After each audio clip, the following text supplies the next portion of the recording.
24 hours to 30 hours. Wala kang tulog. Safe pa ba na gamitin natin? Or safe pa ba na mag-drive tayo ng ating mga motor sa pampublikong kalsada? Very mga kapatid, gaya moro, hindi tayo baguhan sa usapang insurance. Kasi baka sabihin ng iba, content ako ng content ng Boss Ironman, hindi ko naman naranasan maging participants or maging organizer ng isang motorcycle insurance. Okay mga kapatid, alam natin lahat kung ano ang nangyayari sa isang motorcycle insurance.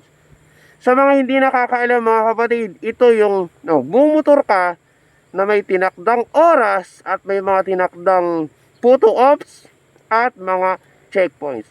Itong checkpoints mga kapatid, ito yung nililista yung pangalan mo, kung anong oras ka dumating, para matrace yung mga oras na ginugugol ng mga riders. So most likely, pag 1,200 kilometers ito mga kapatid, walang tulugan ng 24 hours to 30 hours. So ayan mga kapatid, 24 hours to 30 hours, wala kang tulog. Safe pa ba na gamitin natin?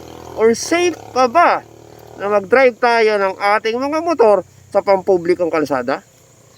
Kung ang clinic-crave natin ay safety is our top priority, maling-mali na po. 24 hours, 30 hours, 35 hours, walang tulog yung rider mo. Safe pa ba? Safe pa ba na mag-drive yan at bumakbak ng 100 kph plus? Hindi na, diba? So bakit palagi natin sinasabi promotion ng tourism, promotion ng camaraderie, promotion ng friendship, challenge, pero ito may mga nasasaktan, madami nasasaktan, may mga pinaglalamayan.